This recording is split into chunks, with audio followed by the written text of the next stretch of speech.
大家好，我是小慧，欢迎您来到我的频道，也非常感谢您百忙之中收看我的视频。人们经常说生命在于运动，有效运动不仅能够增强身体的抵抗力，抵御疾病风险，还有缓解焦虑抑郁、改善认知以及促进睡眠等多方面的好处。而所有的运动里面最为简单而且老少皆宜的便是走路散步。它没有专业的场地、设备等方面的要求，也不受时空限制，深受大众的喜欢。但散步虽然简单，却暗藏学问，只有做对了，我们才能够从中获得益处。一、经常走路和很少走路的人，6年后心脏和血管有啥区别？走路散步已经被美国心脏协会认定为可改善身体健康、安全而且简便方法之一。那么经常走路之后，心脏与心血管到底会发生什么变化呢？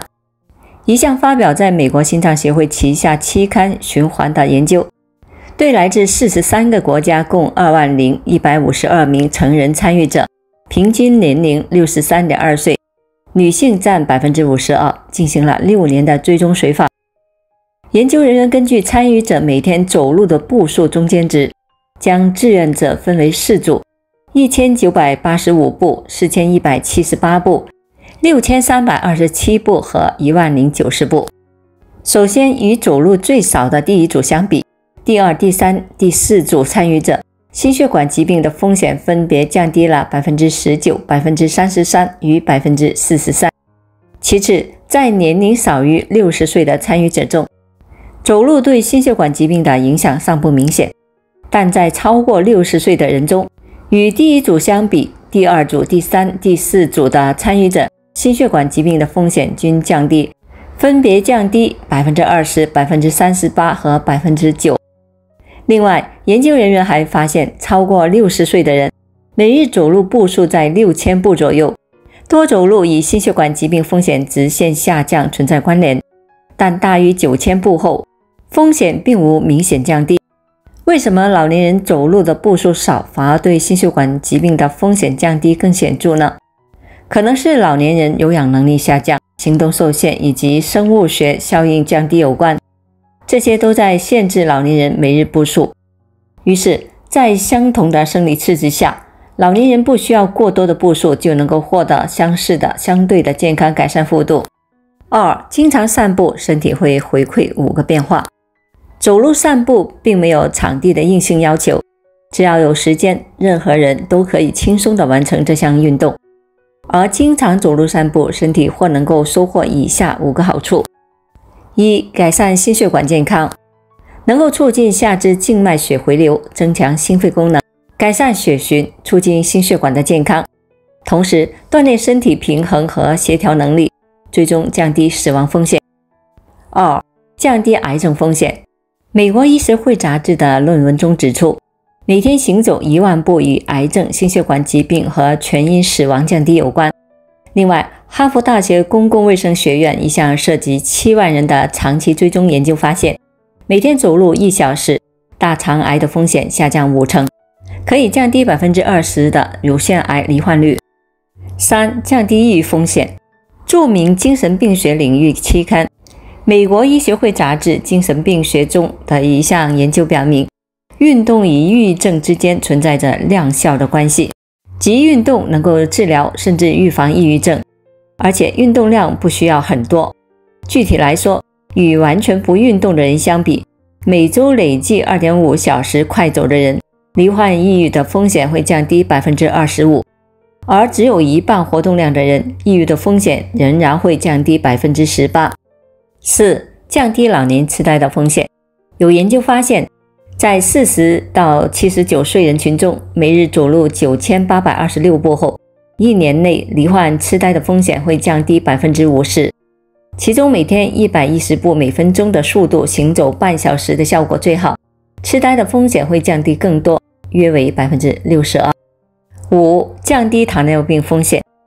糖尿病护理中的一项研究发现，每天走路1000步与糖尿病的风险降低 6% 有关，而在现有的走路步数的基础上，每日再多走2000步，则与糖尿病的风险降低 12% 有关。6. 控制高血压。临床高血压杂志刊发的一项北京大学第3医院研究的发现，坚持3个月的快走，大部分人的血压下降了2到3毫米汞柱左右。3. 65岁以后散步时牢记4点。65岁以上的老年人可以走路锻炼，但是也要牢记以下4点。1. 适合的步数和步数。以舒适的步伐走路，不会感到心慌气短，微微出汗即可。随着运动水平的提高，可以逐渐的提高步数，而合理的走路目标可以是每日4000到7500步。2. 别在马路边散步。柳叶刀中的一项研究指出，马路边散步对肺功能改善微弱，甚至会令动脉硬化的情况恶化。建议大家选择在公园、操场等平整的土地、塑胶场地来走路，像水泥地、柏油马路等的硬地面很可能反作用力对身体造成危害。3. 注意散步的姿势。走路端正，而且脊椎颈椎一条线，肩膀放松，眼睛看向前方，微微收腹。特别是老年人更要注意走路的姿势。北京大学人文医院骨关节科的主任医师刘强指出，很多膝关节蜕变的中老年人，如果走路的姿势不对，走多了反而会加重关节的疼痛。4. 散步时可以摆动双臂。走路限制手臂摆动会影响速度并降低步幅，也会减少热量燃烧，建议大家手臂自然的摆动即可。走路对健康的好处这么多，那么我们是早上散步好还是晚上散步好呢？很多人喜欢在清晨或者是晚上散步，到底怎么选择呢？早上植物正在吸收氧气并呼出二氧化气，且早晨地面湿度低，大气压强高，有害气体都在地面活动的，所以早晨的空气污染最为严重，最好不要在清晨散步。